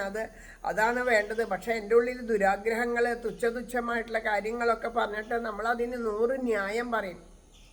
ആ ന്യായം പറഞ്ഞിട്ട് ഞാനിങ്ങനെ ചെയ്യേണ്ടതല്ലേ, അതെൻ്റെ കർമ്മല്ലേ, അതെൻ്റെ ധർമ്മല്ലേ എന്നൊക്കെ പറയും. പല ന്യായങ്ങൾ. കാരണം നമുക്കതിനോട് താല്പര്യമുള്ളതിനെ വിട്ട് കളയാണ്ടിരിക്കാൻ നമ്മൾ കുറേ ന്യായം പറഞ്ഞിട്ട് ഈശ്വരനെയാണ് പതുക്കെ അങ്ങോട്ട് വിടണേ. ബാക്കിയുള്ളതിനെയൊക്കെ നമ്മുടെ കൗരവരുടെ ആ യുദ്ധത്തിൻ്റെ കാര്യം, കൗരവരുടെ കാര്യമൊക്കെ ചെന്നിട്ട് ധൃതരാഷ്ട്രോടെ ധൃതരാഷ്ട്രം പറയും, ഇതൊക്കെ ആ ഭഗവാന്റെ നിശ്ചയമല്ലേ, ഭഗവാനല്ലേ തീരുമാനിച്ച്, അങ്ങേര് വിചാരിച്ചിട്ട് എങ്ങനെയൊക്കെ നടക്കണം എന്നുള്ളത് ഈശ്വര നിശ്ചയമല്ലേ, ഞാനിപ്പോൾ എന്ത് ചെയ്യാനാ എന്ന് പറഞ്ഞിരിക്കുന്നത് പോലെ നമ്മളും പറഞ്ഞിരിക്കും, ഇതൊക്കെ ഈശ്വര നിശ്ചയമല്ലേ എന്ന്. പല വഴികളും ഈശ്വരൻ നിശ്ചയിച്ച് തന്നിട്ടുണ്ട്. കണ്ണെന്തിനു തന്നു ഭഗവാൻ നാരായണ രൂപം കാണാൻ. നാരായണ രൂപം കാണാൻ വെച്ചാൽ വിഗ്രഹത്തിൽ മാത്രമല്ല, എല്ലാവരിലും നല്ലത് ദർശിക്കുന്നതാണ് നാരായണ രൂപം. ഭഗവാൻ നന്മ, എല്ലാത്തിലും നന്മ കാണുക. കാതെന്തിനു തന്നു ഭഗവാൻ നാരായണ നാമം കേൾക്കാൻ, നല്ലത് കേൾക്കാൻ. നാവെന്തിനു തന്നു ഭഗവാൻ നാരായണ നാമം ചൊല്ലാൻ, നല്ലത് പറയാനും ഈശ്വരനാമം ജപിക്കാനൊക്കെയാണ് നാവ് തന്നത്. അങ്ങനെ എല്ലാം ആ ഭഗവാനിലേക്ക് അടുപ്പിക്കേണ്ടതായിട്ടുള്ള എല്ലാ വസ്തുക്കളെയും ചേർത്തിട്ടാണ് ഭഗവാൻ മനുഷ്യ ശരീരം ഉണ്ടാക്കിയിട്ട് നമുക്ക് തന്നത്. ബുദ്ധി കൊണ്ട് ചിന്തിച്ച് വേണ്ടതുപോലെ പ്രവർത്തിച്ച് ഈശ്വരനെ അറിഞ്ഞ് വന്നു ചേർന്ന പ്രാരാബ്ധ കർമ്മങ്ങളൊന്നും വേണ്ടാന്നൊന്നും വയ്ക്കണില്ല. കാരണം അത് വേണ്ടാന്ന് വയ്ക്കാൻ പാടില്ല, അത് വേണ്ടാന്ന് വയ്ക്കരുത്. അത് വേണ്ടാന്ന് വെച്ചാൽ പിന്നെയും കർമ്മച്യുതി ഉണ്ടാവും. അത് നമ്മുടെ പൂർവജന്മ കർമ്മഫലങ്ങളായിട്ട് വന്നു ചേർന്നാണ്. അതിനെയൊക്കെ എന്തു തന്നെ ഭവിക്കിലുമൊക്കെയും എൻ്റെ കണ്ണൻ തരുന്ന പ്രസാദമായി ഏറിയാമോദാലേറ്റുകൊണ്ടിടുവാൻ ഏകണം വരം കൃഷ്ണ എനിക്കു നീ. എന്തു തന്നെ വന്നാലും അത് ഈശ്വരേച്ഛയാണ്, അതെൻ്റെ കർമ്മപ്രാരാബ്ധങ്ങൾക്കാണ്, അതിനോടൊട്ടാണ്ട് അതൊക്കെ വേണ്ടതുപോലെ ചെയ്യാം. എല്ലാവരെയും നമ്മുടെ കൂടെ നിൽക്കണ ബന്ധുമിത്രാദികളെയൊന്നും ആരെയും വേണ്ടാന്ന് വെക്കണ്ട, പക്ഷെ അതിനോടൊന്നും ഒട്ടലില്ലാണ്ട് വേണം. ചക്ക നന്നാക്കുമ്പോൾ മുളഞ്ഞ് ചക്കപ്പഴം തിന്നണ്ടെന്നൊന്നും പറയണില്ലേ, അത് വേണമെങ്കിൽ എന്ത് ചെയ്യണം, അത് ഒട്ടലില്ലാണ്ടിരിക്കാൻ കുറച്ച് എണ്ണ പുരട്ടി ആ മുളഞ്ഞൊക്കെ കളഞ്ഞ് അതെടുത്തിട്ട് അത് ഉപയോഗിക്കാം. അത് വേണ്ടാന്നല്ലല്ലോ വയ്ക്കണേ, നമ്മളതിനെ ഇതപ്പടി മുളഞ്ഞ് ഇത് വേണ്ട, ചക്ക വേണ്ടാന്ന് ആരെങ്കിലും വയ്ക്കണ്ടോ? ഇല്ല. അതുപോലെ ഇതിനെ വേണ്ടാന്ന് വെക്കണ്ട, അതിനോടൊരു ഒട്ടലില്ലാണ്ടിരുന്നാൽ മതി. എന്തിനോട് വേണം? ആ ഭഗവാനോടാണ് നമ്മുടെ മനസ്സ് ഒട്ടി നിൽക്കേണ്ടത്. ബാക്കി ഒന്നിനോട് ഒട്ടി നിൽക്കണ്ട. ആ ശ്രീകൃഷ്ണ പാദത്തിലാണ് നമ്മുടെ മനസ്സ് ഒട്ടി നിൽക്കേണ്ടത്. ദുരാഗ്രഹങ്ങളും തുച്ഛമാം ജൽപ്പനങ്ങളും വന്നവ ബാധിച്ചെന്നുള്ളം വിക്ഷിപ്തമാകയാം. തിരുവുള്ളത്തിൽ നെയ്യൊന്നു കനിയായിൽ മഹാപ്രഭോ, ഈ ഞാൻ എത്ര പണിപ്പെട്ടും ഫലമില്ലെന്നതു തീർച്ചയാം. ഈ ഭഗവാനെ അവിടുത്തെ കനിവില്ലാതെ കണ്ട് ഞാൻ എത്ര പണി ചെയ്താലും എനിക്ക് അവിടുത്തെ പാദത്തിൽ ഭക്തി ഉണ്ടാവില്ല. അപ്പോൾ അവിടുത്തെ കാരുണ്യം എന്നിൽ വന്നു ചേരണം എന്നുണ്ടെങ്കിൽ എന്ത് വേണം? ആ കരുണാമയനായിട്ടുള്ള ഭഗവാനെ തന്നെ ആശ്രയിക്കണം. ആ ഈശ്വര നാമങ്ങളെ തന്നെ ആശ്രയിക്കണം. ആ ഭഗവാനെ വിളിക്കുക. അമ്മ അടിച്ചാലും കുഞ്ഞുങ്ങൾ അമ്മേ അമ്മേന്ന് വിളിച്ച് കരയുന്നത് പോലെ ആ കുഞ്ഞുങ്ങൾ അങ്ങനെ കരയുമ്പോൾ ആ അമ്മയ്ക്ക് മനസ്സ് നൊന്ത് അമ്മയുടെ ഉള്ളിലുള്ള ആ വാത്സല്യം കൊണ്ട് കുഞ്ഞുങ്ങളെ വാരിയെടുത്ത് അവരുടെ ദുഃഖം തീർക്കുന്നത് പോലെ ഭഗവാനെ ആശ്രയിക്കുക. അത് മാത്രമേ പറ്റുള്ളൂ. ആകയാൽ എത്രയോ ഭക്തോത്തമന്മാരിൽ അനുഗ്രഹം വാരി വർഷിച്ച തൃക്കയ്യൊന്നീ മൂർധാവിലണയ്ക്കണം. ആകയാൽ എത്രയോ ഭക്തോത്തമന്മാരിൽ അനുഗ്രഹം വാരി വർഷിച്ച തൃക്കയ്യൊന്നീ മൂർധാവിലണയ്ക്കണം. സജ്ജനാനുഗ്രഹം കൊണ്ടും മറ്റുമിങ്ങേതു മട്ടിലും ഇന്നത്തെ നിലയൊട്ടാകെ നീങ്ങി ഉൾപ്പൂവിൽ നീ വിഭോ മിന്നിക്കളിക്കണം. അതിനൊട്ടു നീ കൃപ നൽകിയിടുവാൻ മടിക്കായിക നളിനായതലോചന. എത്രയോ ഭക്തന്മാരെ അനുഗ്രഹിച്ചതാണ് അവിടുത്തെ ആ തൃക്കരങ്ങൾ. അതുകൊണ്ടതാ ഭഗവാനെ എൻ്റെ ശിരസ്സിലും അവിടുത്തെ ആ കൈകൾ വയ്ക്കണം. എങ്ങനെയാ നമ്മുടെ കയ്യിൽ ഭഗവാന്റെ കൈകൾ നമ്മുടെ ശിരസ്സിൽ വയ്ക്കുക? സജ്ജനങ്ങൾ, ധാരാളം സജ്ജനങ്ങളുണ്ട്, മഹാത്മാക്കളുണ്ട്. അവരുടെ അടുത്ത് ചെന്നത് ആ ഭഗവത് കഥകൾ കേൾക്കുക, അവർക്ക് വേണ്ട കൈകാര്യങ്ങൾ ചെയ്തു കൊടുക്കുക. അതൊക്കെ ചെയ്യുമ്പോൾ അവർ സന്തോഷിക്കും. അപ്പോൾ അവർ പറയും നന്നായി വരട്ടെ കേട്ടോ എന്ന് പറഞ്ഞ് നമ്മുടെ ശിരസ്സിൽ ആ കൈ വെച്ച് അനുഗ്രഹിക്കും. അത് ഈശ്വരാനുഗ്രഹമാണ്. അവരുടെ ഉള്ളിലിരുന്ന് അനുഗ്രഹിക്കേണ്ട ആരാ? അവരുടെ ഉള്ളിലിരുന്ന് സന്തോഷിക്കേണ്ട ആരാ? ശ്രീ ഗുരുവായൂരപ്പൻ തന്നെയാണ്. അപ്പോൾ ആ അനുഗ്രഹമൊക്കെ നമുക്ക് ആ ഈശ്വരനിലേക്ക് എത്താനുള്ള അനുഗ്രഹമായിട്ട് തീരും. അപ്പോൾ അങ്ങനെ ആ സജ്ജനങ്ങളുടെ അനുഗ്രഹം ഉണ്ടായി ഈ സത്സംഗത്തിലിരുന്ന് നാമം ജപിച്ച് നമ്മുടെ മനസ്സപ്പം എന്ത് ചെയ്യും? ഇന്നത്തെ ഈ ഭാവമൊക്കെ മാറിയിട്ട് ആ മനസ്സിലെ ഭഗവാന്റെ ഒരു ഭാവം നിറഞ്ഞു വരും.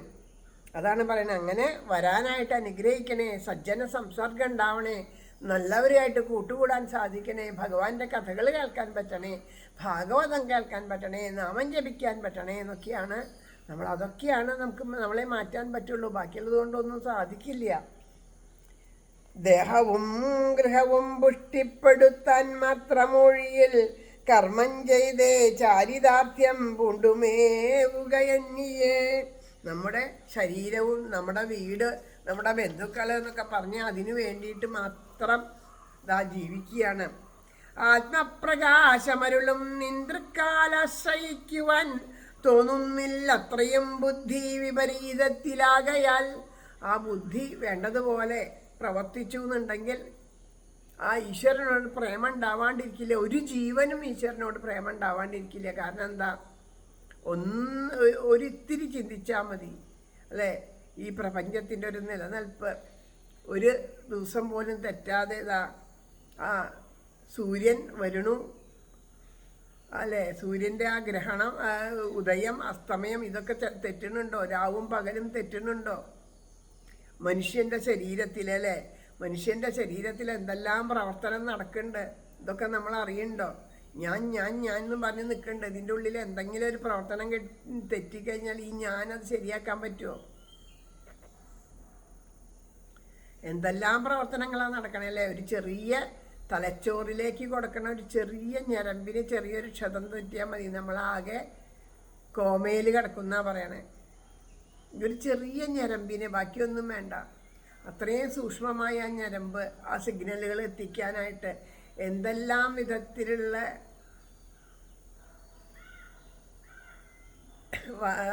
പണിത്തരങ്ങളാണ് നമ്മുടെ ശരീരത്തിൻ്റെ ഉള്ളിൽ ഭഗവാൻ തീർത്തു വച്ചേക്കണം. ഓരോ ജീവൻ്റെയും, മനുഷ്യൻ്റെ ആയാലും മൃഗത്തിൻ്റെ ആയാലും വിവേചന ബുദ്ധി കൂടി ഭഗവാൻ മനുഷ്യന് തന്നു. ബാക്കിയുള്ളവരുടെയൊക്കെ പോലെ ഒരുപോലെയാണ്. മനുഷ്യന് എന്താ തന്നത്? ആ വിവേചന ബുദ്ധി. അത് വേണ്ടതുപോലെ പ്രവർത്തിക്കണം. അപ്പം നമ്മൾ കാണണ്ടല്ലേ ഓരോന്നൊക്കെ കണ്ടുപിടുത്തങ്ങൾ പഠിച്ച് അത് കണ്ടുപിടുത്തങ്ങൾ അത് വിപരീത ഭാവത്തിൽ ഉപയോഗിച്ചാൽ ലോക നന്മയ്ക്ക് വേണ്ടി കണ്ടുപിടിച്ച കണ്ടുപിടുത്തം വിപരീതമായിട്ട് ഉപയോഗിച്ചാൽ അത് ലോകം നശിക്കാനും കാരണമായിട്ട് തീരും. അതുപോലെയാണ് നമ്മുടെ ബുദ്ധിയെ വിപരീതമായിട്ട് നമ്മൾ പ്രവർത്തിപ്പിക്കുക ചെയ്യണത്. അപ്പോൾ അതെന്ത് ചെയ്തു? അവനവൻ്റെയും സ്വയം മറ്റത് അവനവൻ്റെ മാത്രം നാശമാണെങ്കിൽ പോട്ടെ എന്ന് വിചാരിക്കുക. ഒരു തെറ്റ് ചെയ്ത് അവനവൻ്റെ മാത്രം. അപ്പോൾ നമ്മൾ തീ കണ്ടു തുടരുതെന്ന് പറഞ്ഞു, തൊട്ടു കൈ പൊള്ളി. ആരുടെ പൊള്ളി? അവനവൻ്റെ കയ്യെ പൊള്ളി. മറ്റുള്ളവർക്കൊന്നും കുഴപ്പമില്ല. അത് ചെയ്തതിൻ്റെ ഫലം നിൽക്കുക. ഇത് അങ്ങനെയല്ല വരണത്. അവനവന് മാത്രമല്ല അതിൻ്റെ ദോഷം വരണത്. ആ ഒരു ജീവനെ ആശ്രയിച്ചിരിക്കുന്ന എല്ലാവർക്കും അത് ദോഷം വരും. സമൂഹത്തിന് ദോഷം വരും. കുടുംബത്തിലുള്ളവർക്ക് ദോഷം വരിക ആ ബുദ്ധി വിപരീതമാകുമ്പോൾ. ആത്മപ്രകാശമരുളും നിന്തൃക്കാൽ ആശ്രയിക്കുവാൻ തോന്നുന്നില്ലത്രയും ബുദ്ധി വിപരീതത്തിലാകയാൽ പായൽ മൂടിയ നീർവിട്ടു കനാൽ വെള്ളത്തെ വിഡ്ഢി പോൽ അന്തര്യാമിൻ നിന്നെ വിട്ടു വിഷയം തേടിടുന്നു ഞാൻ.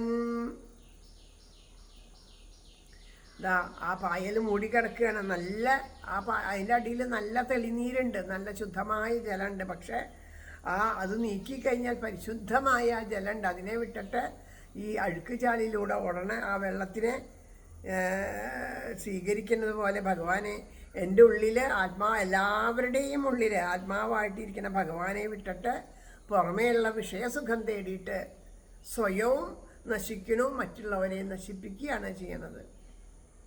ദുർവാസന നിറഞ്ഞുള്ളോരിന്ദ്രിയാകൃഷ്ടമാനസം ആത്മാഭിമുഖമായി തീർപ്പാനാവഞ്ഞേറെ കുഴഞ്ഞിനേൻ. അപ്പം പറയണു ആ ദുർവാസനയാണ് എൻ്റെ മനസ്സിൻ്റെ ഉള്ളിൽ ഓരോരോ ആ ദുർവാസനകളാണെന്ന് അറിഞ്ഞിരിക്കുന്നത്.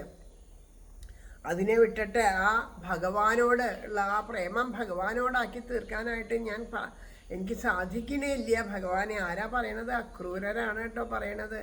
അപ്പം അദ്ദേഹം രാവും പകലും നാമം ചൊല്ലി ആ കംസൻ്റെ ആ കൊട്ടാരത്തിലുള്ള പണികളൊക്കെ ചെയ്ത് അങ്ങനെ കഴിയുമ്പോൾ ഈശ്വരനെ മറക്കാണ്ട് ഈശ്വരനാമം ജപിച്ച് ഈശ്വരനെ നേരിട്ട് കണ്ട അക്രൂരരാണ് പറയണത്. അപ്പം നമ്മളൊക്കെ ആലോചിച്ച് നോക്കൂ എങ്ങനെയാണ് നമ്മൾ പ്രാർത്ഥിക്കേണ്ടതെന്ന്. പഠിപ്പുകൊണ്ടു വിജ്ഞാന ശക്തി കൂട്ടും മനുഷ്യകൾ ഭക്തി കൊണ്ടു മനസ്സിനു കർമ്മശക്തിയുമാവിധം.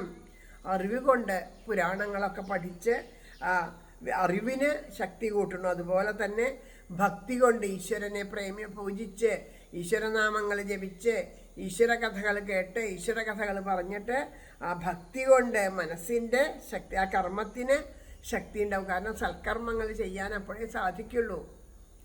സൽക്കർമ്മങ്ങൾ ചെയ്യാൻ ആ കർമ്മശക്തി ഉണ്ടാവണം. അപ്പോൾ ഭക്തി കൊണ്ടു മനസ്സിന് കർമ്മശക്തിയും ആവിധം വളർത്തായിൽ അവൻ നിൻ തൃപ്പാദ പത്മസുധാസവം നുകരാ വിഷയം തന്നെ തേടും മുമ്പത്തെ മാതിരി. അപ്പം അറിവ് കൊണ്ട് എന്താ നേടേണ്ടത്?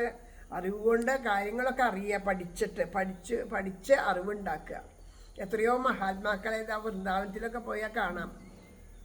നല്ല നല്ല രീതിയിൽ പഠിച്ച് PhD ഒക്കെ എടുത്തിട്ട് നല്ല ഉദ്യോഗസ്ഥയിലിരുന്ന ആൾക്കാരൊക്കെ അതൊക്കെ ഉപേക്ഷിച്ചിട്ട് ആ വൃന്ദാവനത്തിൽ വന്ന് താമസിക്കുന്നു. ഒരിക്കൽ ചെന്നപ്പോൾ ഒരു അച്ഛനും അമ്മയും 2 മക്കളും അടങ്ങുന്ന ഒരു കുടുംബം വെറും ഒരു ടെൻറ്റ് കെട്ടിയിട്ട് അതിൻ്റെ ഉള്ളിൽ താമസിക്കുക. വലിയൊരു കോടീശ്വരനാണ് അദ്ദേഹം. ധാരാളം പഠിച്ചിട്ടുണ്ട്, നല്ല ജോലിയുമായിരുന്നു. പക്ഷേ അവിടെ ഒരു തവണ വൃന്ദാവനത്തിൽ വന്നപ്പോഴാണ് അദ്ദേഹത്തിന് മനസ്സിലായത് ഇതൊക്കെ വെറുതെയാണ് എന്ന് പറഞ്ഞ് എല്ലാം അവിടെ ഉപേക്ഷിച്ചിട്ട് അവർ എന്താ ചെയ്യണേന്നറിയോ? ഓരോ ദിവസവും ഇവരെല്ലാവരും കൂടി എത്ര പരിക്രമ ചെയ്യാൻ പറ്റും അത്രയും ഗോവർദ്ധന പരിക്രമ ചെയ്യാന്ന് നടന്നിട്ടല്ല കേട്ടോ, നമസ്കരിച്ചുകൊണ്ട്. ഭർത്താവ് നമസ്കരിച്ച് കിടക്കും, എന്നിട്ട് ആ കയ്യെ ഇങ്ങനെ നീട്ടി ദണ്ഡ നമസ്കാരം, കൈ നീട്ടി നമസ്കരിക്കുക, കയ്യിൻ്റെ അവിടെ ഒരു കല്ല് വയ്ക്കും. ഭാര്യ അവിടുന്ന് ഇതാ നമസ്കരിക്കും, എന്നിട്ട് ഭാര്യയുടെ കയ്യിൻ്റെ അവിടെ ഒരു കല്ല് വയ്ക്കും. അപ്പോൾ കുഞ്ഞുങ്ങൾ ഇതാ അവിടുന്ന് നമസ്കരിക്കും. അങ്ങനെ ഒരു കുടുംബം അങ്ങനെ നമസ്കരിച്ച് കഴിയുമ്പോൾ പിന്നെ ആദ്യത്തെ അങ്ങനെ ഈ ഗോവർദ്ധനം മുഴുവനും നമസ്കരിച്ച് പരിക്രമ ചെയ്യുകയാണ്. ആരെങ്കിലുമൊക്കെ എവിടെയെങ്കിലും എത്തുമ്പോൾ ആഹാരം കൊണ്ടുവന്ന് കൊടുക്കും. അവർക്കുള്ള ആഹാരം ആരെങ്കിലും കൊടുക്കുന്ന പറയണേ. ആഹാരം കൊണ്ടു കൊടുക്കുക, ആഹാരം കഴിക്കും, സുഖമായിട്ട് ജീവിക്കും, നാമം ജപിച്ചുകൊണ്ടിരിക്കണം. രാത്രിയൊക്കെ നാമം ജപിച്ചിരിക്കും. പകലൊക്കെ, അതായത് ഈ രാവും പകലും അങ്ങനെ പ്രദക്ഷിണം വയ്ക്കണില്ല. കുറച്ച് സമയം അവർ വിശ്രമിക്കും. ആ വിശ്രമിക്കുന്ന സമയത്ത് മുഴുവനും നാമം ജപിക്കുകയാണ്. ഉറക്കമൊക്കെ കുറവാണ് അത്ര അവർക്ക്. അവർ അനുഭവിക്കുന്ന ആ ഒരു ആനന്ദം അവരെ കണ്ടാൽ അറിയാം. എന്നാൽ ഉറക്കമൊക്കെ കുറവാണ്.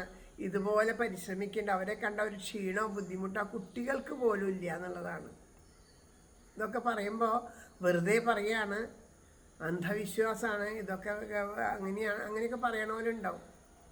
കാരണം നമുക്ക് തോന്നണേ ഇതാണ് സുഖം എന്ന് തോന്നുകയാണ്. അപ്പോൾ ഈ സുഖത്തെ വിട്ടു പോയാൽ അതിലപ്പുറത്ത് നല്ലതാണെന്ന് പറഞ്ഞാൽ മനസ്സിലാവണ്ടേ? അത് മനസ്സിലാവണില്ല. ചെളിയിൽ കിടന്ന് കുത്തിമറിയണ ഒരു പന്നിക്കൂട്ടങ്ങളെ പോലെ നമ്മൾ അതാണ് സുഖം എന്ന് വിചാരിച്ചിരിക്കുന്നു. പഠിപ്പുകൊണ്ട് വിജ്ഞാന ശക്തി കൂട്ടും മനീഷികൾ, ഭക്തി കൊണ്ടു മനസ്സിനു കർമ്മശക്തിയുമാവിധം വളർത്തായിലവൻ തൃപ്പാദ പത്മ സുധാസവം നുകരാ വിഷയം തന്നെ തേടും മുമ്പത്തെ മാതിരി. അമ്പാ നീ വണ്ണമരുളി ചെയ്തിടുന്നു മനസ്സികൾ, എന്തോ നിൻ തൃപ്പദാംബോജമിന്ദ്രിയാധീന ദുർലഭം. യോഗിദ്യേയം സമീപിച്ചേനതു നിന്റെ അനുഗ്രഹം. ഭവബന്ധം വിടാറാകിൽ അണയും ഭഗവൽ കൃപ. അതോടൊപ്പം മഹത്സംഗം ഉടൻ പരമഭക്തിയും. മഹാത്മാർക്കിവനിൽ പ്രീതി തോന്നാനും മറ്റും ഈ വിധം. അല്പാൽപമിവ സാധിപ്പതെല്ലാം നിൻ കനിവൊന്നിനാൽ. കാലകർമ്മ സ്വഭാവാദി സർവകാരണമാം പ്രഭോ. അങ്ങിങ്ങലയുമെന്നുള്ളം നേർവഴിക്കു വിളങ്ങുവാൻ ഇതാ നിൻ തൃക്കഴൽ താരിൽ വീണ്ടും വീണ്ടും നമിപ്പു ഞാൻ. ഭഗവാനോട് പറയാണ്, ഭഗവാനെ പല മഹാത്മാക്കൾ പറഞ്ഞിട്ടുണ്ട് അങ്ങനെ ആ വിഷയസുഖത്തിൽ വന്ന് പെടണ ആ ബുദ്ധിമുട്ടുകൾ പറയുന്നുണ്ട്. ആ മദ്യം കുടിച്ച് ശീലിച്ച ഒരു ജീവനെ ആ മദ്യത്തിനെ ഉപേക്ഷിക്കാൻ പറ്റണില്ല. അതുകൊണ്ട് വരുന്ന ദോഷങ്ങളും ബുദ്ധിമുട്ടുകളും പലരിലും കണ്ടും കേട്ടും മനസ്സിലായാലും ഈ ഒരു സുഖം എങ്ങനെയാണോ ഉപേക്ഷിക്കാൻ പറ്റാത്തത്, അതുപോലെ ആ ലഹരിയിൽ ഈ വിഷയസുഖത്തിൽ അങ്ങോട്ട് ലയിച്ചു പോയി. വിഷയസുഖം ആകുന്ന ലഹരി കൊണ്ട് മത്ത് പിടിച്ചിരിക്കുകയാണ്. അപ്പം അതുകൊണ്ട് ഏതോ ഒരു ഭാഗ്യം കൊണ്ട് എങ്ങനെയൊക്കെയോ ആ ഭഗവാന്റെ ആ പാദപത്മത്തിൽ ഒരിഷ്ടമുണ്ടായി, ഭഗവാന്റെ കഥകളിൽ ഒരിഷ്ടമുണ്ടായി, ഭഗവാന്റെ നാമത്തിലൊരിഷ്ടമുണ്ടായി. എന്നോ ചെയ്ത ഏതോ ഒരു കർമ്മം ഭഗവാനെ അവിടത്തേക്ക് എന്നിൽ കാരുണ്യം തോന്നിയിട്ടുണ്ടാവും. ആ കർമ്മത്തിൻ്റെ അടിസ്ഥാനത്തിലാവാം മഹാത്മാക്കളുമായിട്ടുള്ള ബന്ധമുണ്ടായി. അവരുമായിട്ടുള്ള ബന്ധമുണ്ടായപ്പോൾ നാമം ജപിക്കാനായിട്ട് തോന്നി. ആ ഭഗവത് കൃപ നമ്മുടെ നേരെ തിരിഞ്ഞു. അങ്ങനെ ഓരോരുത്തരുടെയും അനുഗ്രഹം കൊണ്ട് ഈശ്വര നാമം ജപിക്കാനും ഈശ്വര ചിന്തയിലിരിക്കാനും കുറച്ചെങ്കിലും സാധിച്ചു. അതുകൊണ്ട് ഭഗവാനെ ഇതൊക്കെ സാധിച്ചതും അവിടുത്തെ കാരുണ്യം കൊണ്ടാണ്. വേഗം ഒന്നും പറയാ. എന്നിട്ടും എന്ത് ചെയ്യണു? ഒരു നിമിഷം ആ ഭഗവാനെ ആ നാമം ജപിച്ച് കഴിഞ്ഞ് ഒരു നിമിഷം കഴിയുമ്പോഴേക്കും മനസ്സ് ഭഗവാനെ മറന്ന് പല സ്ഥലത്തേക്കും നമ്മുടെ മനസ്സ് അലഞ്ഞ് പലതും നോക്കി നടക്കുകയാണ്. അപ്പം ഭഗവാനോട് പ്രാർത്ഥിക്കുന്നു, അങ്ങിങ്ങലയുമെന്നുള്ളം നേർവഴിക്കു വിളങ്ങുവാൻ ഇതാ നിൻ തൃക്കഴൽ താരിൽ വീണ്ടും വീണ്ടും നമിപ്പു ഞാൻ. ഇതാ നിന്തൃക്കഴൽ താരിൽ വീണ്ടും വീണ്ടും നമിപ്പു ഞാൻ. ആ ഭഗവാന്റെ പാദത്തിൽ ഭഗവാനെ ഞാനിതാ നമസ്കരിക്കണോ. പല വിധത്തിൽ അലഞ്ഞു തിരിയണ മനസ്സ് ഏകാഗ്രമാക്കിയിട്ട് ഭഗവാനെ അവിടുത്തെ തൃപാദപത്മത്തിൽ ചേർക്കണേ എന്നുള്ള പ്രാർത്ഥനയാണ്.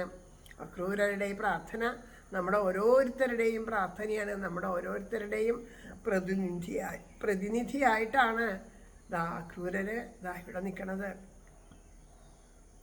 വെള്ളത്തിൽ ഈ വിധം കാട്ടിക്കൊടുത്തിടിന വിഗ്രഹം മറക്കവേയുടൻ തന്നെ മുങ്ങിക്കേറി മഹാമതി. ആവതും വേഗമക്രൂരൻ പുളകാഞ്ചിത വിഗ്രഹൻ തേർത്തട്ടിലേറിനാൽ ചെന്നു മഹാഭാഗവതോത്തമൻ. സരോരുഹാക്ഷന്റെ സമീപമമ്പാർന്നണഞ്ഞുടൻ കൈതൊഴുതാ വിനീതൻ.